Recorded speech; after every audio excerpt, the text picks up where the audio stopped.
this video, we're turning our attention to the neck, or more specifically, the headstock. The biggest upgrade to the neck would definitely be replacing the previous nut with a better one. In this case, swapping the old shitty plastic nut with a Tusk XL one. You can see them both here, and you'll see the newer one is slightly longer and thicker than the old. I spoke with the repair people at my local music store, and they said the best way was to sand it down to size. Sounds simple enough, but little did I know that this nut, this one little part, would actually end up being the one requiring the most amount of work as part of this whole guitar upgrade, and you'll also see this come up again in a later video. So no surprise, I had to do a ton of sanding. I used whatever sanding tools I had available, and even when I thought I sanded down quite a bit, it always seemed like I still had a long way to go. So while you're watching me sanding here, I suppose I should explain how and why I chose this particular nut. First and foremost, I needed one that would fit my guitar. This particular model was designed for Fender guitars and was the closest to what I measured, as you saw in the previous video using the caliper. Second, I wanted it pre-slotted. There's no way I would know how and where to make those initial string slots on a blank.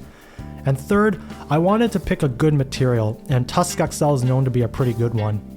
I like the fact that it's self-lubricating and slippery, and even though this guitar has a hardtail bridge and not a tremolo, I still wanted to give it a try and see how it'd turn out.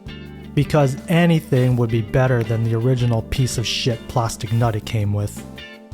Anyways, after what seemed like a long ass time, I finally did get the nut down to size and get it to fit into the nut slot nicely. I finished it off by doing some minor fine sanding on the bottom of the nut, plus the nut slot again. Next was gluing the nut to the nut slot, and I'll be the first to tell you, do not do what I do here. I made a mistake. I used super glue. I did an entire strip of super glue in the nut slot. Don't do this. I only realized afterwards that you only need a few light dabs of wood glue to prevent the nut from falling out of the slot. It doesn't need to be solidly in place. So I used the wrong type of glue and too much of it. At the very least, I got the nut perfectly aligned in the slot. Hopefully I'll never need to replace the nut ever again, but if I do, I'm probably in for a real doozy. So don't make the same mistake I did. Moving along, now comes the tuners.